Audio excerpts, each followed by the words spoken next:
I started driving home, and then my phone rang, and they were like, "Where are you going?" It's like, "Well, I didn't hear anything." So, Right. Anyhow, turned right back around, and they're like, "Can you play tonight?" This is why I'm here. Wow. Wow. Awesome. So, so I was just blessed, grateful for the opportunity, and ever since that one day tryout, I played for the next 4 summers.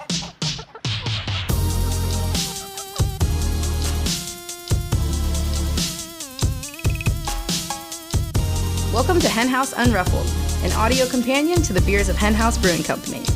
Each episode, we'll take a deeper dive into each beer's concept, recipe, can art, sensory, and more with your hen host, Fridge.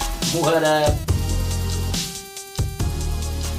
What's up, Unruffled listeners? It's Fridge, your host for the Henhouse Unruffled podcast. Today, my co-host Bob and I get into beer and baseball with our good friend Eduardo Mora Loera, the general manager of the Sonoma Stompers Baseball Club. We're super stoked to be one of the sponsors for Sonoma Stompers Baseball, and honestly, what could be a better pairing? Beer and baseball, that's what I'm talking about. We're going to take a deep dive on Sonoma Stompers history, as well as the local collegiate baseball league scene, and talk about some future endeavors with Sonoma Stompers baseball. Without further ado, let's get it going.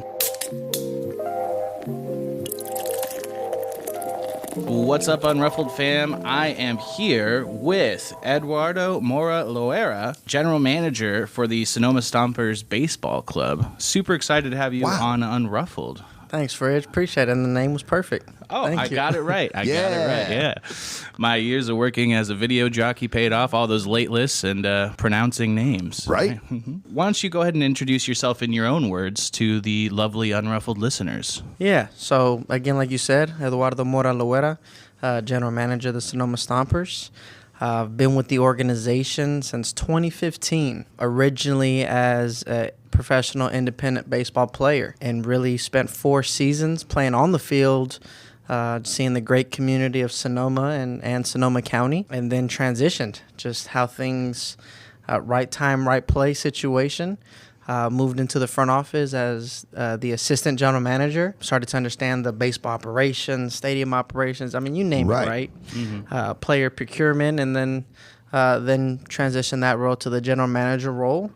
And I'm sure we'll get into a bunch of details of things we've done differently. Yeah, and, sure. And a little bit of our history of what we've done before, too, so... Yeah, I mean, I'd love to hear a little bit about that as far as the history of the Sonoma Stompers. When was the team founded? Yeah, so the team was founded in 2014. Independent baseball itself, very challenging industry. Yeah. Oh, yeah. I mean, it's, one of those things where everybody wants to own a team. Sure. Sure. but doesn't understand all the integral parts that go into doing that. Yeah. It's more than just signing a second rounder who played for the Red Sox, right, or for the Giants or the A's, right. It's a lot of it has to do with how do you bring people to the ballpark and enjoy these, phenomenal players. Yeah, it's big business. Yeah, it's small compared to Major League Baseball, but right. it's every bit of a big deal for these communities here.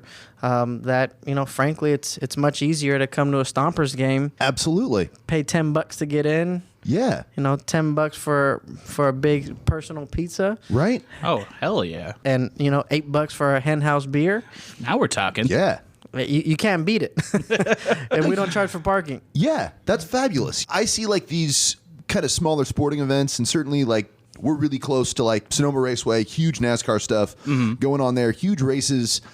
And that's wonderful, but I live here in Petaluma, and I love hearing the little dirt track downtown where you just roll out there, the cars are going, you drink some cheap beer in the bleachers, and you just have a good time on a Saturday night. It isn't a whole investment where you have to, organize your whole day. You're like, all right, the game starts at 5. We have to be out of our house by 10. We have to be at the stadium by noon, start sorting out parking then. And then it's probably going to be $50, $60 now these days for parking. It is a major investment. You're at least thinking about it and budgeting for it for a while. You might be meeting with a loan officer. And, it can be a little It's fun, but it can be a little impersonal if you're just up in the nosebleeds. Like, you want to see like the play. You're actually watching the game. You're at the game, but you're watching it on your phone, so you can see the action better than you can see it from your seats. Like, Tough. getting in local and seeing like, local folks like really give their all doing it. I think that's just it's a more fun, more intimate experience. I'm into that kind of thing. Yeah, more economical and a better vantage point. Yeah. $10 pizza, sign me up. Right? At the regular stadium, I that'd think be like $40, that's right? at pepperoni for $10. Yeah, one pepperoni. One pepperoni. BYO napkins. Right. Exactly. Yeah, I mean that's exactly it though. That's we're family affordable entertainment. Yeah. Right there, and then the intimacy of you're actually a netting and a couple wooden boards away from the guys who are actually going to be playing in professional baseball here in a year or two. Yeah. I mean, there's plenty, not to get too ahead of ourselves in the story itself, but this league that we're a part of is the number 6 rated college league in the country. That's awesome. Wow. With a total of 48 leagues. Wow. So, when you look at the stats here, 50% of this league will be drafted at one point. Wow. So we don't necessarily have a crystal ball on Right. which of our guys will be picked up, but they're throwing 92 to 95 miles an hour. They can hit a ball a mile. Yeah. They run like the wind. So it's just from an entertainment standpoint, Right. you'll be entertained. Yeah. Absolutely, yeah. I've never been to a Stompers game, but I've been to similar league events before. I actually am lucky enough to be involved with the Santa Rosa Growlers, their hockey team, and I get to do the game calling, the voice of the Growlers, if you will. Right. These velvety timbers not only entertain on the unruffled airwaves, also Entertain and educate. Exactly. Well, thank you. But I enjoy, passionate people coming together. You're not breaking the bank, but you're also just getting to see people play the game that you love. Yeah. That's what it's all about. So, some other cool things that we have, besides just on the field play, and obviously we have a Jacob's Restaurant, which is a local restaurant in town that we serve all our phenomenal, great tasting food there, and Awesome. And our beer, partnership with Hen House is another phenomenal one. But just the inside, we have a PA announcer named Trey Dunya, who's just phenomenal, just connecting with the fans and Fabulous. all the little quirky sounds that go with a part of it. Sure. Does he have like a soundboard and everything? A huge soundboard. Oh, I and love it. He has an entire caricature. It's known as Hey Trey. Awesome. He's a cowboy. he has a jersey. It's a Hey Trey style jersey, and Wow. so he's engaging with fans and interviewing people. And we also have a television production at the ballpark. Very cool. as well. So we partner with our local nonprofit KSVY, and they broadcast all of our 30 home games. That's rad. Wow. So we definitely, for being a small operation, we try to hit off on all different, cylinders. Yeah. Here. It's a nice broadcast. I was actually checking out some on YouTube, and dang it, now I've forgotten. It's whoever you guys were playing 11 days ago. That's when the game was posted. It was a pretty recent game. That was 11 days ago. Yeah. Might have been closer to opening day. Okay. Opening day, we had the San Francisco Seals, Okay, cool. which is a very well-known organization that's been around. Yeah. Formerly as a pro team. Yep.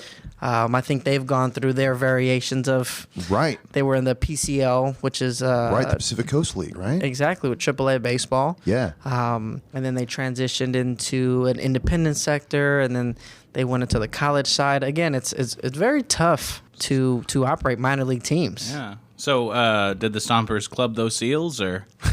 That's really good, dude. That's really good. I apologize. No, that's I think that's perfect. Yeah. Surely no seals were harmed in the making of that baseball game. Nor this podcast. Yeah, nor this podcast. We're fine. Yeah, the Stompers won. Yeah. There we go. the Stompers did win, which was just again, we had opening day. We had over 500 fans there. That Awesome. in a setting that, from our grandstands to, we have a wine lounge with umbrellas and Right. lounge chairs, as well as a beer garden. That generally around about 440, 50 fans. That fills all that up. Wow. Yeah.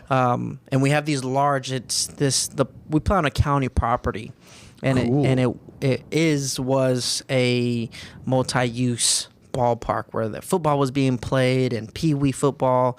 So they have these grandstands. Well, I should call it benches out in left field, and they're just huge. They're football benches. Right. They're those traditional type, and so we have people out there, kids, families. They have their gloves catching fly ready balls. to catch a home run, maybe. You know, we're working on a team from Sonoma getting a band out there. Cool. Thought that would be a great, just something, a little Oakland Athletics. Yeah. Kind of atmosphere.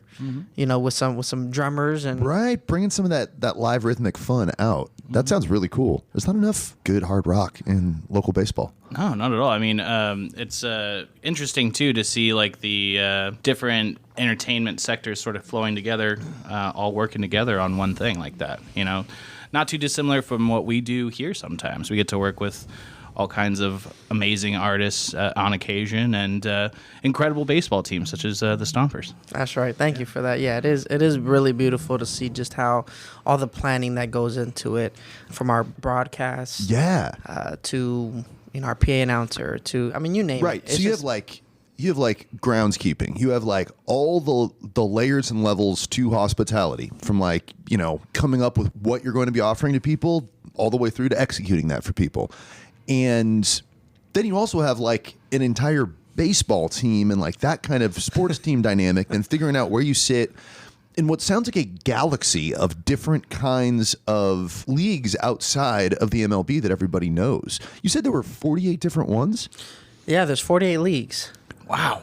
Oh my God, that is there's a lot of baseball being played. And this is just, 48 college leagues. Right. Right. So these are amateur players who are currently, whether Division 1, 2, 3, NAIA, or junior college. They're in college, and they have to have eligibility in school to qualify to be a college player.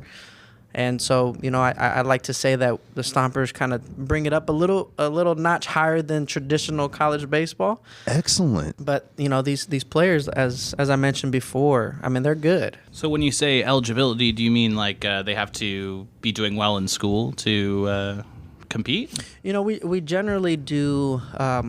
We definitely look at our players as good people first, and then we want great ball players. So though we don't background check their grades, right? Sure. They need to make sure they're taking college courses, Absolutely. which makes them eligible for their team, which then makes them eligible for our program. Okay, so is there like a Sonoma State team or like an SRJC team, and then y'all play against them, or do students from those schools come play for you guys? That's exactly it. The second one. So currently we have 4 Santa Rosa JC players on our team. We are in the mix of actually signing a Sonoma State University player here. Okay. But overall, our players are coming from UC Berkeley, University of Utah, Texas A&M Corpus Christi, Cal Poly San Luis Obispo. So definitely all reputable, very strong programs. Yeah. And again, I think this is why this league has, before us, but now adding us and elevating, have been able to have a strong, team presence for sure. That's awesome. When you were first starting out with the Stompers, were you in college at that time? So I graduated. I graduated in December. Now you're making me go back a little bit here, Fridge. The ghost of Christmas past here. Right. I try to stay out of the past here sometimes. No, December of 2014, I had a great time at school playing there for Jim Case. But graduated December of 2014, had an opportunity to go and have a different profession, more of a aerospace engineering backing, and then I decided I wasn't ready to hang it up, as they say. So I went and probably crossed about 6 different states trying to find a team to play for, and actually ended up just coming home, and then I got a call from the Sonoma Stompers. And that's awesome. And they're like, hey, we need a guy, and your resume fits the bill. So awesome. Came and played for the team there after about a 2.5-hour tryout on one of these hot 96 degree days. Yeah. Yeah. It is about 102 out here in Petaluma, California today, folks. I bet Sonoma's got a degree or 2 on us at least right now. Probably. Yeah. Maybe 104, 103 or something. Could be. Yeah. So then from there, after that tryout, I actually remember leaving We had at the time we had the first foreign professional coach. He was from Japan. Wow. So he's actually now with the Minnesota Twins organization. Cool. But at the time, he knew baseball, but there was definitely a language barrier. Sure. And so I remember just trying out for a long time. I started driving home, and then my phone rang, and they were like, "Where are you going?"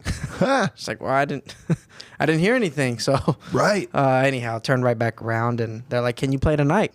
This is why I'm here. Wow. Wow. Awesome. So, so I was just blessed, grateful for the opportunity, and ever since that one day tryout, I played for the next 4 summers. Awesome. So that coach that was there at the time, he was coming from Japan to over here? Yeah, so it wasn't uncommon that we would sign players.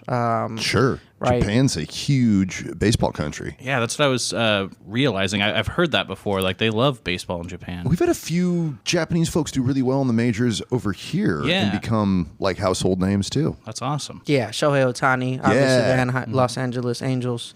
As he was a few years younger, but Sure. was just destroying it in that league. It's great baseball, though. It's Yeah. big time. Their fans, the country loves baseball there. Ichiro Suzuki Right. was there as a youngster as well. That's the name I was trying to remember. Yep. And then there's I think about 5-6 more that are currently Yeah. more than that than I can rattle off the tongue, but there's definitely a presence of Japanese players, and they're good. Yeah. I love it. So when you were growing up, who was your team? Definitely the Oakland Athletics. Yeah. I Gotta love the A's. Absolutely. was born and raised. I grew up playing on Greenman Field on 66th Avenue. Awesome. Grew up right there on Foothill and High Street. And Yeah. so would just go down about 30 blocks and play there. One of my claims to fame there in Little League was I got to be in the paper with Mark Kotze Awesome. and Ron Washington. Wow.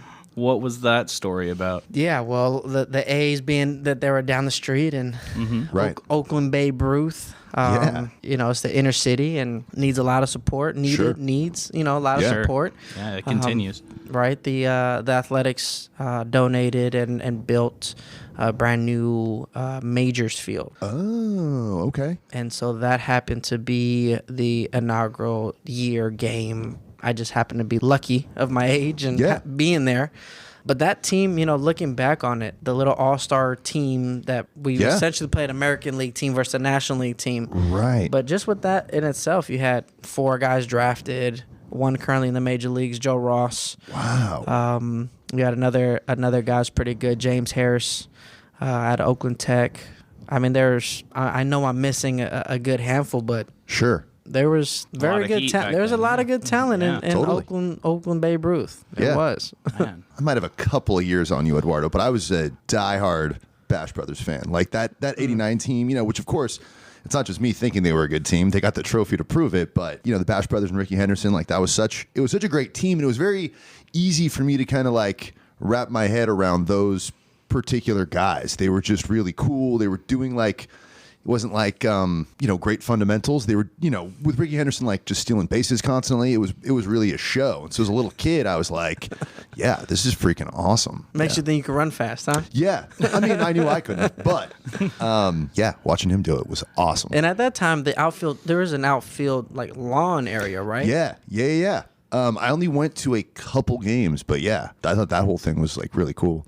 Yeah, my whole family's, we're a couple generations in Oakland. And, Yeah, Sure. And so they were there as little kids, just everyone in my family were Giants fans, so I got my It's the Rebel Bob over here. so I got my parents staked me out once, and then our little league team went out to Oakland once, but it that was was sealed it. at that point. It was sealed at that Yeah. point. Yeah, we didn't have tickets to the World Series, so that would have made everybody happy, but we weren't there for that one. Right. I know if Sayer was here, he'd be screaming Athletics at the top of his lungs. So he's an A's fan. Yeah. Yeah. My parents both grew up in the city, and they Naturally. brought us out here to grow up, but it's been Giants, everything, ever since I can remember. Yeah. Giants and Niners, I'm sorry, but it's okay. Oh, okay. I'm kidding. I'm kidding. We've had some highs and lows, for sure. You guys have just, finished winning about 3 championships here. Not too bad. I think you guys are doing okay. Yeah. They're doing okay. Well, that's awesome. So you were a player. I'm curious what your position was for the Stompers back in 2015. Great question. Second base, third base, shortstop. My 2016 season, so my second season, actually was slotted to be the everyday shortstop. Then made one too many errors. Sure. Yeah. Independent balls are super challenging, right? It's not really it's a mix between everybody's there because they're missing something Right. to being at the major league level, and so you're there to develop. Yeah. Constant proving ground, kind of. Yeah. It's what have you done for me lately? So Right. It comes to that. You're every day. It's just super, tense because you're trying to perform the best you can as you're trying to develop. Yeah. So, And down in second and third base and shortstop area, like that's where all the action's happening. That's a physically demanding role. yeah, so I was always, the third base, second base for me had always been kind of my background on what I've always performed well. Shortstop was something that I knew or what I believed I needed to progress with and Right. and really make myself stand out to, eventual scouts that were looking at me. Mm-hmm. I didn't pick it enough. I could hit, so it kept me in the lineup. Yeah. They just slid me over to second base. So you're just gonna stay here for now. For sure. But it was, still great. Absolutely. Great man. experience. And it's fun to kind of leave your mark on like a brand new organization because they were still, they started in 14, so they were still they were really, their really infancy fresh at that then. point. Yeah. Yeah. The league, the general manager at the time, Theo Fightmaster, in terms of just, building this thing out, did a great job. I mean, these things, again, understanding everything that goes into it, these things are super hard to put on for the community. Oh, yeah. All the various partnerships, sponsors. Yeah. I mean, you name it. It's just, it's challenging. And then with the players too, you have to be like juggling like life responsibilities and in the sports side of it at a point where I'm assuming the price point isn't completely there to like just have all of your needs met. No one's like having a limo drop them off and pick them up from those games, right? Yeah, y'all are blue collar working folks. Exactly. Unfortunately, we're not there, in our private jets going Exactly. places. Yeah. It's more of a, we're at the time is carpooling everywhere. It's what we consider the grind. Yeah. You're in the heat plan. Thankfully, you get to play baseball. Right. Right. But it's host families are a huge part for us. That's cool. There are host families on the road. Well, I host love the families. spirit of that. So everything here is local, right? So Yeah. everything's driving distance. Yeah. From 2014 till now. Very similar structure here. But we play locally. So you could drive to the game, you play, and then you come home. Cool. And for the players that we have coming from out of state or out of the area, we set them up with host families. Yeah. And so that's another experience in itself. You get to spend 2 months in Sonoma Valley.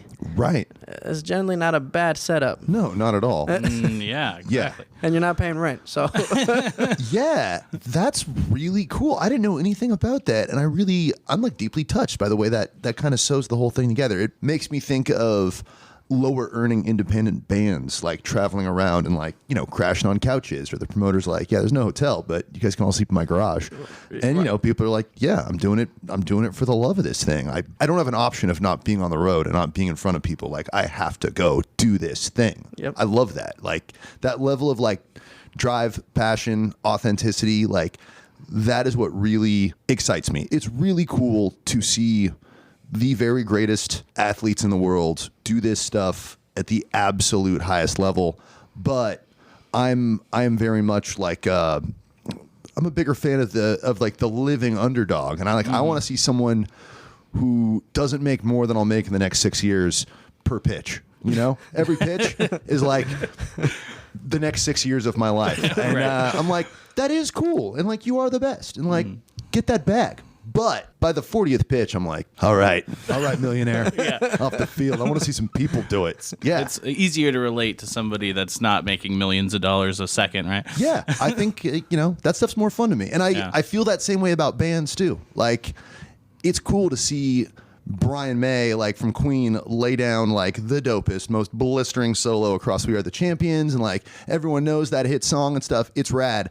But I'm also a big fan of smaller independent music, and I'm a huge fan of open mic night. I want to see someone just going up there because they can't not share their song with you. And like, I really love that. I think you hit it on the nose, though. I mean, it's every bit of just that grind, right? Going back to it, it's so hard to beat the odds, and I think a lot of people like to cheer on, the person who's trying to beat the odds. Exactly. And so, to this story, to add, a little nice, heartfelt piece to it, most recently, in 2016, we had a pitcher by the name of Logan Gillespie. And so he actually was just called up this year into the major leagues. Wow. So, Right. you talk about these very small, percentages of making it, but he's on a private jet now. Yeah. Yeah. He's made it to that private jet. So That's cool. Yeah. and we also in 2019 we had a player who's currently with I believe the Nationals or the Diamondbacks, but Dondre Hubbard, Awesome. who ended up being the MVP of the league in 2019. Wow. But he's one phone call away from being in the show. Phenomenal player. Yeah. Phenomenal player. Actually, just a quick tidbit on him. 2019, we had our roster set, and this kid from the States played here, football, baseball player, actually went to overseas to play a little bit. So when we came back for this he came to a tryout, open tryout. Wow. And when we saw him, he's like, I'm a catcher. At that point, we had 2 outstanding catchers. Okay. So we said, we don't know if we have a spot. Yeah. After that one day of the tryout, we figured out. We made some room. We figured out we needed to make some adjustments. Right. He ended up being our center fielder, Oh, that's awesome. Awesome. which is a very unique thing to do. Yeah. He was a running back in college. Yeah. Oh, So, okay. So he could move. He could Yeah. move, yeah. He You got to could- be quick out there. I mean, he's strong, big and strong. And yeah, I mean, for us, he absolutely just killed it in 2019 and was then quickly picked up by the Padres to start out with. And then COVID shut everybody down. Sure. Yeah. Right, so he was then released from that standpoint, but now he's back there, and he's back with a different Awesome. organization. So we're definitely rooting Dondre on. Yeah. So, Major League Scouts, if you're listening, look no further than the Stompers Diamond for those diamonds in the rough. Yeah. And a little henhouse IPA in your bloodstream makes everybody play better. 100%. Yeah. Absolutely. Have a few sips. Start signing people, Yeah, I love that. You were talking a bit about COVID being a struggle. I'm curious if you could speak to that about the Stompers struggle during the pandemic. Yeah, so from 2014 till 2019, we were a professional baseball team. Yeah. And really going into that 2020 season about March is when everything shut down. Yeah. Right. And at that point, we were 3 months away from opening day, which, there's 7 months of planning before then. Yeah, that's a lot of work to do and then have everything get shut down on you. And this is, for us, this is a business of relationships and people and community. So it's just devastating that, at first we were just like everyone else. This is 2 weeks. Right. Just Right. 2 weeks and we'll be back. I remember that. And then, 2 weeks after those 2 weeks, they go, you can't leave your house now. Yeah. Yeah. Yeah. And so that's just devastating, just to have to make all the phone calls to the players, to the Right. coaches, to the various, department heads. And The hot dog guy. You got to call everybody. it's just you feel terrible because everybody looks forward to this in the summer. Yeah. Yeah. It was a challenge all the way across. So anyhow, we weren't once the county weren't allowing mass gatherings is when we knew we couldn't have fans, which meant we couldn't pay bills. Right. And also just the safety, too. There was a possibility that we were going to play a few games, but with such a new virus, we just didn't know. Unprecedented times, No- We didn't know how to combat this at that time. And if you're having people traveling in and all that, just Host family still. Yeah. It's just like it was just yeah. So anyhow, we punted 2020 that season. 2021, with the year under our belt, we realized we still need to have fans, and it wasn't quite there yet. So it was really just a kind of like a holding pattern to see when we could bring the community back out. At that time, just always evaluating how do we maintain baseball in Sonoma. It just made the most sense for us to convert into a collegiate league, but not to just any collegiate league. We definitely had previously been in the Baseball Hall of Fame 3 times, had a New Wow. York Times bestselling book written about us, have a lot of just positive momentum going. So we just didn't want to just convert into a college team just to do it. Right. It had to definitely make sense. And so with this transition, we decided to go with the California Collegiate League. Okay. And the California Collegiate League is in part funded by Major League Baseball. Awesome. Mike Scioscia Wow. is, Hall of Fame Mike Scioscia with Yeah. the Angels. Yeah, yeah. He's the owner of one of the teams down in the Southern Division. Oh, that's cool. Rick Turner is our league commissioner, who is also a former executive with the Angels. Okay. And then you just have a bunch of, you have teams in the north and Joey Gomes, who's brother to Johnny Gomes, who was a Red Sox World Series winner. All these legacy connections and families, And this is Yeah. this is how we evaluated the league. We knew our community loves Right. baseball, and so we wanted to be a part of something that aligned. And so it was nice. We actually went from a league on the independent side that varied anywhere between 4 to 6 teams to now we currently are in a league of 11 teams. Yeah. And part of this transition now, the biggest difference is the age of the players. Right. I like to say that we went back in time Yeah. a little bit. So instead of having guys who are recently released from 24 to 36, Right.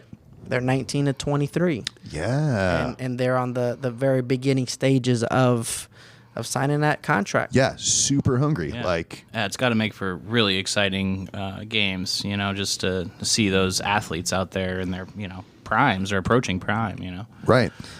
Which is like such an interesting thing to me about baseball. Like, you can have, if you're that fortunate, if things work out for you that well, you can have a super duper crazy long career compared to a lot of pro sports. Very true. And that also includes like what looks to me is like a much longer like incubation period. Like, you can spend more time developing and get yourself up there. Like, I don't know that much about football, but like, are there a lot of like 26, 27, 28-year-olds in football who are like, if you're a kicker, maybe, yeah, and maybe the quarterbacks are getting there, but like, are you really like, if you're like, are you reaching in beer terms? biochemically engineered by your diet. Yeah.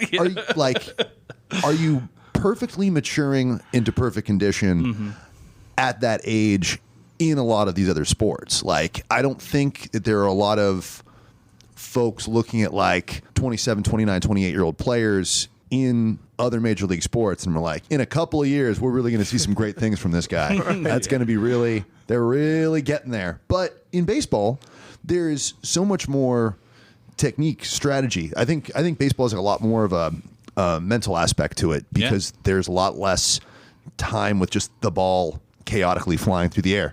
And that's such a neat thing about it. And now we're like, you show up to Arnold Field and you're catching a rising star. Like, there's the next Timmy. There's the next Ricky Henderson. That's really exciting. And I'm not going to mention the Bash Brothers because like y'all kind of bummed me out with what you did with baseball. But man, when I was a kid, y'all were dope. Then some things came out. Right. Some asterisks have been applied. And man, don't even get me started on, well, really either of those guys. But Ricky Henderson's so cool. Absolutely. Ricky's still the man. Yeah, Ricky's still the man. For sure. Happy they named the field after him. Yeah. Phenomenal guy. So, are there any OGs in the Stomper management team that are still there that were there from founding day? Yeah, I mean, Zach, not from founding day, I would say, but the same coaching staff since 2018. Cool. Yeah, so we have Zach Pace. He's our field manager. Mike Nunez is our pitching coach. Awesome. And Coach Gilly, he's our bench coach. And so those 3 guys are they're phenomenal. They've been there this is their 3rd season with us. They make sure they get our guys on the right track, and it's nice. I mean, we're definitely grateful to have them. And Absolutely. Zach Pace is also he is the third base coach over at Sonoma State Oh, awesome. University. So, and he's been there for over a decade. Sure. So he definitely has been. He knows what he's doing. He's just been involved with baseball his life. We played against each other. Ha. Oh, really? On the independent side. Awesome. Yeah, he was playing for the San Rafael Pacifics. Yeah. And while I was playing for the Sonoma Stompers. And so just a great guy. Him and I connect very well, and he connects very well with our players. So Yeah. really, it's been a little bit of a transition, definitely going Sure. from older pro players to college players. Right. We're finding that it's there's more of teaching on this side. Definitely. Yeah, there's more, just the age difference of having 4 years of college Yep. has definitely, we see, is different. These guys are still very, very talented. Oh, of course. There's little nuances that they're just learning. Right. And that we're learning that we took for granted that they Oh, would right. that they would know. Yeah. You're relearning things as you're teaching them, right? The best way to learn is to teach sometimes. And, True that. the more of the opportunity to mentor and stuff like that. Yeah. No, I mean, it's overall the setup that these players have, I think is, it's great, right? So really seeing that trend, what we want to see is obviously, them continuing to add to their confidence. I'm like, oh, this is what I was working on. Right. I was working on this cutter. But this is how I actually do it. Or Right. this is how the pitch sequence works out, or even position players, right? It's, I don't necessarily always have to hit the fastball. Right. Right, let me hit some curveballs here. And you've been where they are. You've walked in their shoes, right? So it's nice to have that perspective, Yeah, it's when you're playing in front of a few hundred people. Yeah. You have people cheering for you. Some of these guys have never played in front of That a many few people, hundred yeah. fans, right? Sure. Yeah. Some of them have. Some of them have played in regionals. Right. But for the majority of them, this is, you have people who know your name and Yeah. they're following your stats and, hey, nice hit, Bob. Like, Right. that was a good piece you had. Yeah. And like that's really fun. Like for a lot of these younger guys, they're going to get a chance to like have that little kid run up and be like, will you sign this? mine? Yeah. That's Yeah, totally. like that must be so fun. Like if you're 20, I mean, that must be really fun if you're 85. I don't think it goes away. Yeah. I don't think that ever like stops being fun, but I wonder if anyone's going to walk up to us at the festival and be like, can you sign my picture of you guys from the Unruffled? I will direct them to production. The people who are grinding the grain and checking on those fermentations. I'm a lot of fun, but I could disappear and the beer would still be very delicious. The cans wouldn't be as funny, but Right. the beer would be just as good. Yeah, Bob's the verbiage virtuoso for Hen House. He writes all of the amazing can copy that you see on these amazing beers. Lots of it. It's Yeah. marketing, it's a team It's true. effort. It's a team effort. But it did happen again, where I was at a festival this weekend and someone came up and they were listening to me for a second and they were like, wait, are you Fridge from Unruffled? And I'm like, yeah. Yeah, dude. So the more we do this, hey, the I love more... it. I actually did meet somebody on Sunday who was like, you have a great voice. And I was like, oh, thank you. And then they came back for another beer and they're like, have you ever thought about doing a podcast? And I was like, actually. And I had little flyers for our podcast. Yeah, Well, that's right. Check out this QR code. Yeah, there you go. We're available everywhere podcasts are served. Speaking of serving, now fabulous Sonoma Stompers team will be able to be paired with our fabulous beers.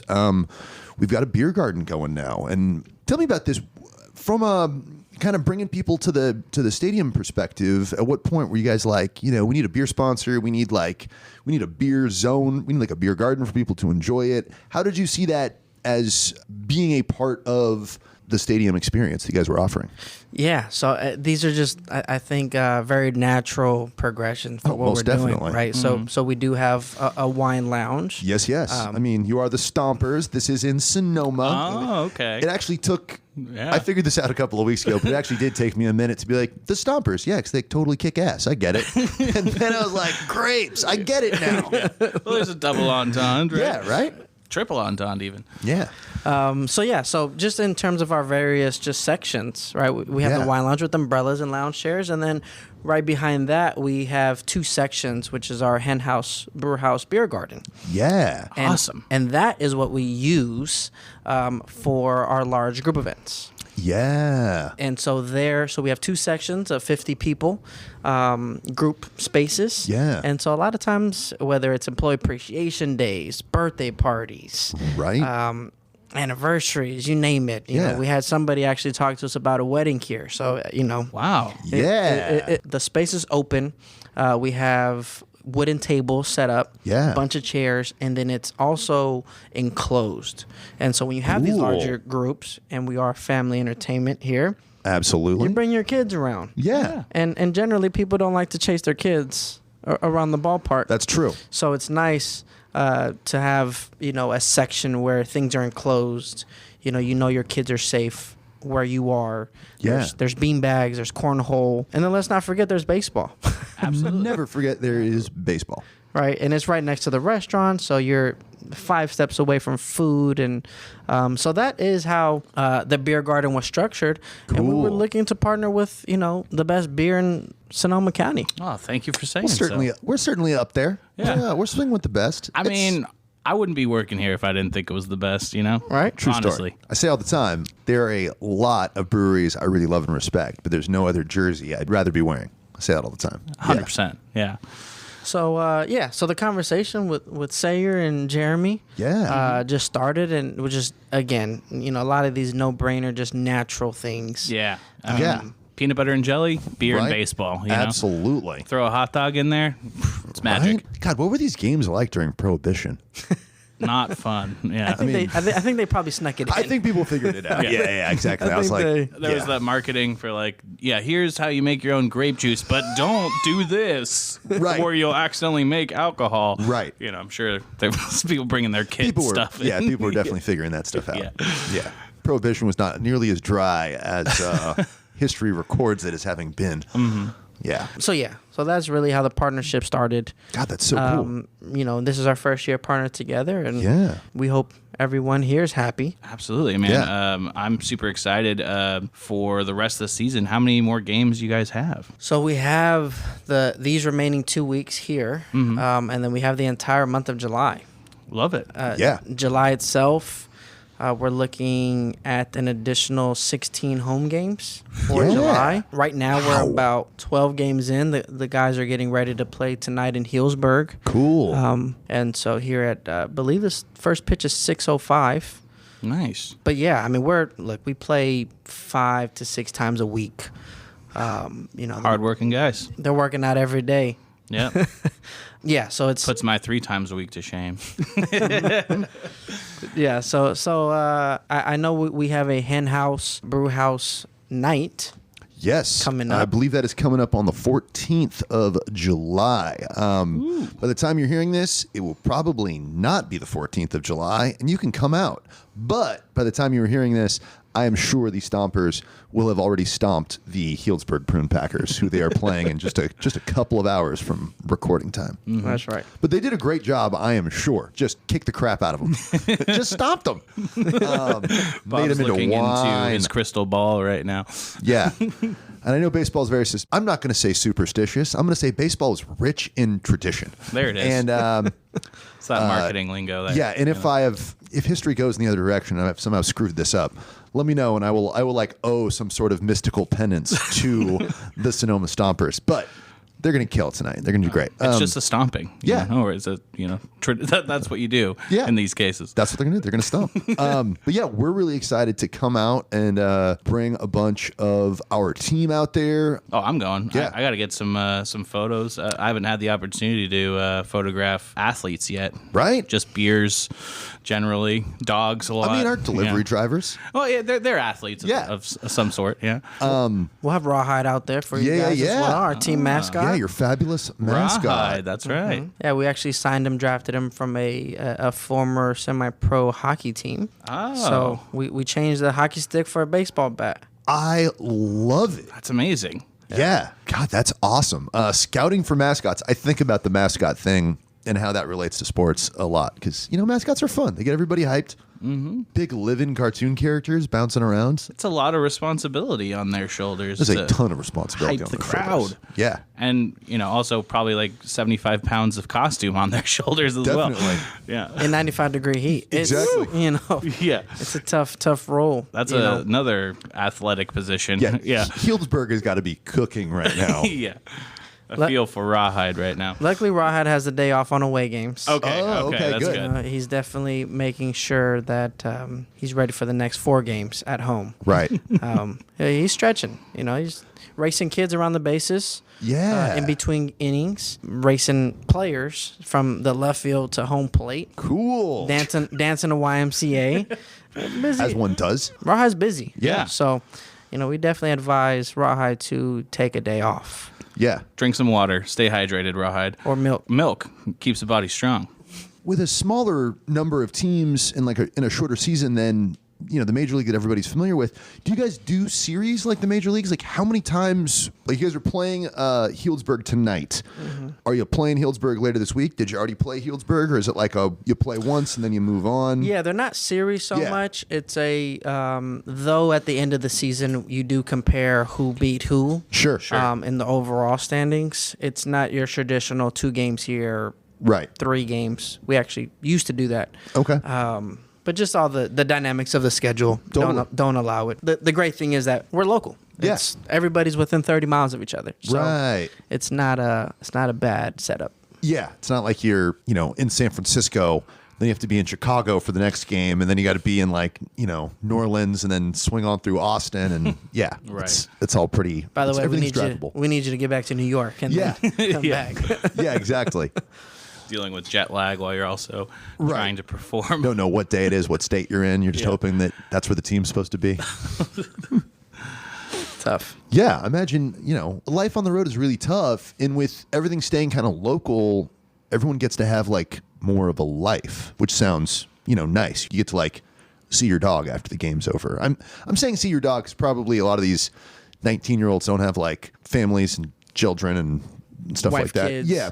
I don't. Feel free if you're 19 and you find the one, knock yourself out. But probably not. There's still, I think a decent bit of them are still living at home. And, Yeah. they're still in college. So Yeah. I remember my college years. I haven't hit the lotto yet, but Yeah. kind of was still, peanut butter jelly. Sure. Right? Yeah. A little ramen noodle on occasion. Yeah. More than occasion. Yeah. But Back in the 20s, though, I'm sure 18, 19-year-olds had families of 5. Oh, yeah, definitely. Definitely. When baseball was young and Right. Abner Doubleday was still commissioning. I think gas was probably 25 cents then. Oh, right. Right? So I think that would have been only in the Bay Area, everywhere else. It would Yeah, have been a everywhere lot else would cheaper. have been a nickel. Yeah, exactly. We're also working on another collaboration of sorts. Is that right, Eduardo? yeah. Super excited here. From my understanding, it's Bleacher Bound. Bleacher Bound. Oh, is this going to be another one of our baseball-themed double IPAs, Bob? It certainly is, starring Mosaic, Cashmere, our friend El Dorado as well. Oh, very nice. I love me some Cashmere and El Dorado. It's going to be one tasty double. I know it. Definitely. I wonder when we're getting that in the schedule. Hopefully soon, because I'm already getting thirsty. I know from what I've been told, first week of July. Really? We'll be serving that at the ballpark at Arnold Field, which will add to our Best Life and to our IPA. Yeah. And now we'll add Bleacher Bound as a double IPA. Signature beer for the Sonoma Stompers. I love it. And I think also another exciting bit on this is that, from my understanding, this is going to get pushed out to the grocery stores Oh, yeah. Yeah. Yeah, yeah. in Sonoma County, right? Yeah. People will be able to enjoy Bleacher Bound all over the place. And I'm sure Josh is working on something really fun with maybe we'll even be working Rawhide into that. Ooh. Yeah. Okay, now I'm getting really excited. Yeah. So that's cool. It'll be another way for people to get to know not only delicious henhouse beer at the grocery store, but also learn something about the Sonoma Stompers Baseball Club. Love it. Deliciously. I look forward to that one. Well, this has been awesome, Eduardo. I'm curious if somebody wanted to look up the schedule or just connect with the Sonoma Stompers, where would they go? Yeah, stompersbaseball.com. We try to make it simple. Yeah. Stompersbaseball.com. You'll find our schedule. You'll find our upcoming promotional events. This week is Autism Awareness Night Awesome. on Saturday.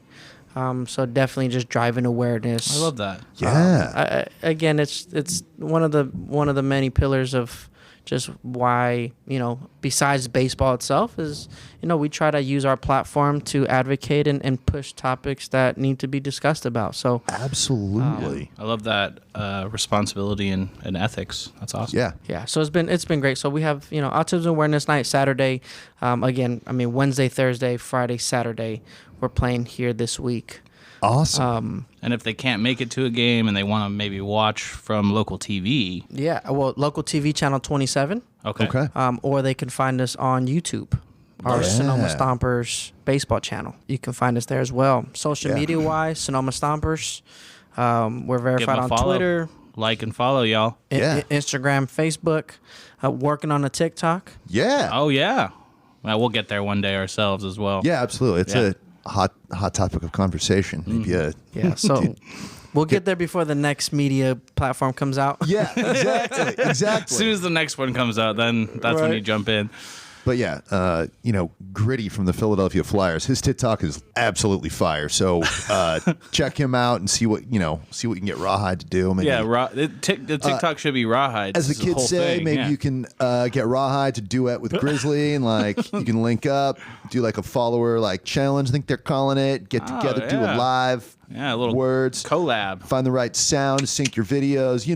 I like it. It's a professional over here. Yeah, synergy. He's been planning this for a little while. Yeah. It's coming. It's coming.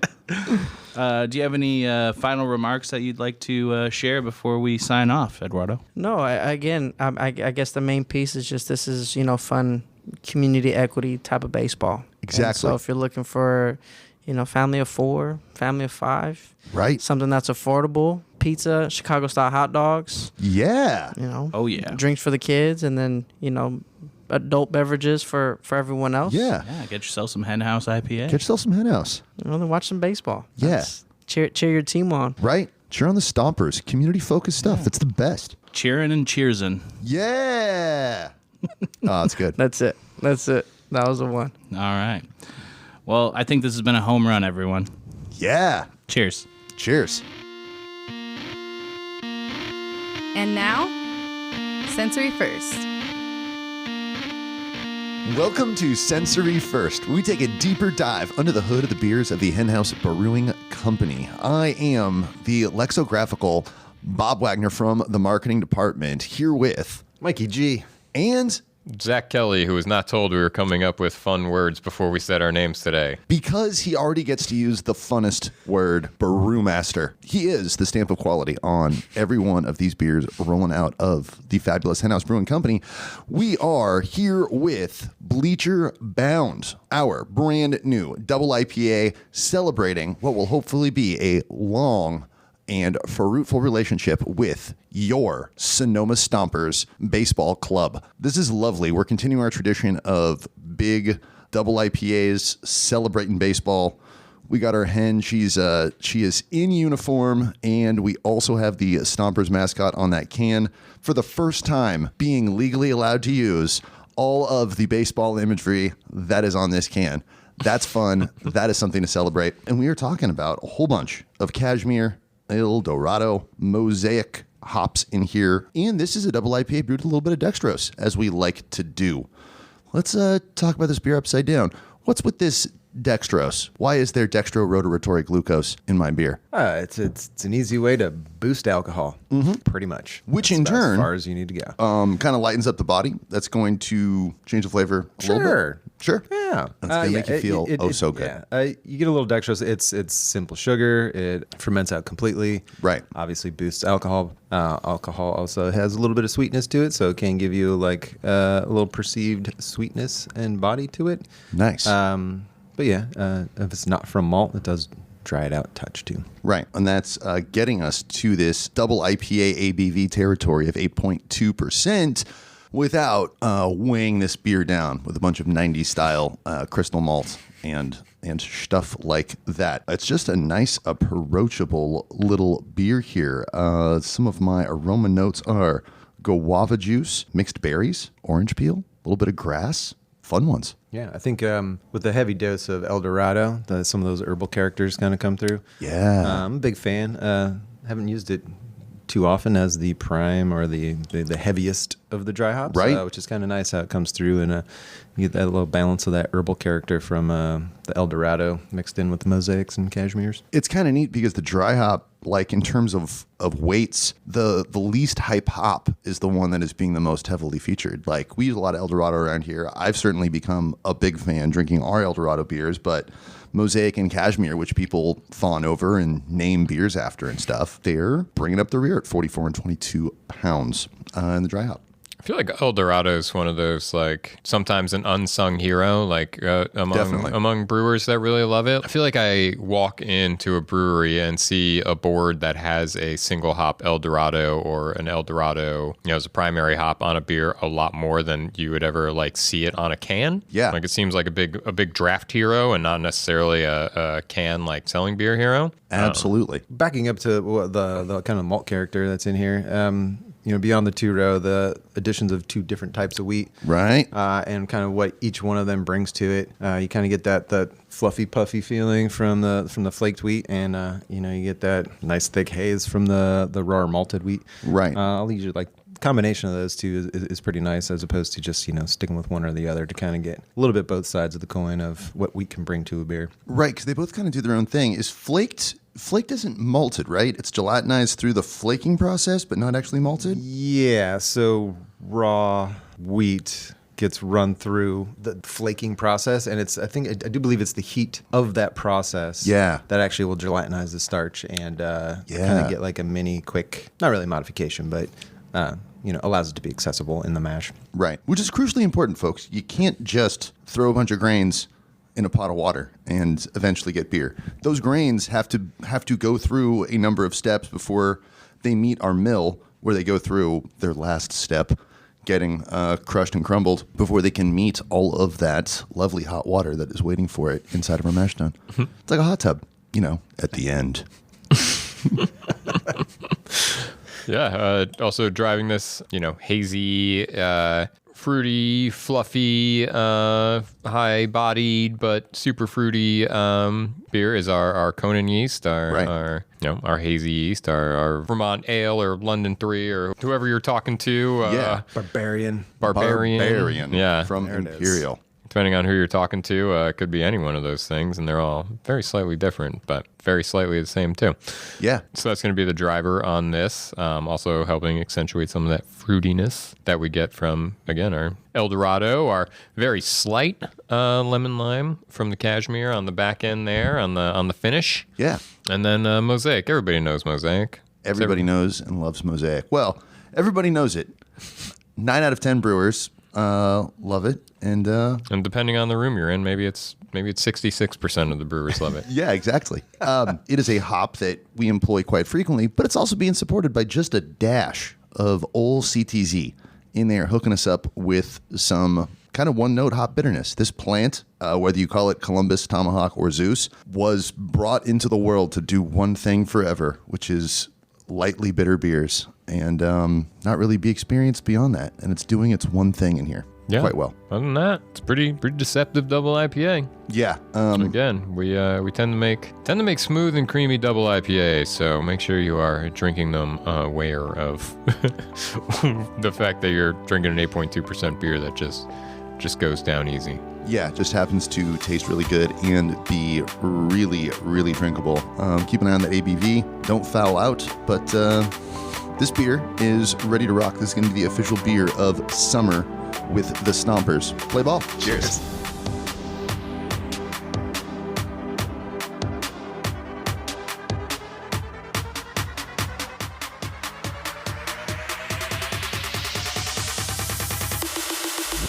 Hen House Unruffled was created by Anna Scott. We record at Hen House Brewing Company's Palace of Barrels in Petaluma, California. Our producer is Brian Henderson, and our associate producers are Josh Staples and Fridge. The music you've been listening to was written and performed by our San Francisco account rep McLean from his album Speechless and Speechless 2, which you can find on Apple Music, Spotify, Tidal, and anywhere one finds dope music. If you have a question or comment about this or any episode of Hen House Unruffled, please let us know by calling 707-347-9425 to leave a message. You can also send an email to podcast@henhousebrewing.com. For more information, visit www.henhousebrewing.com or stop by one of our Bay Area tasting rooms. The voice you've been listening to is Imani Russell Black. Please listen and drink responsibly.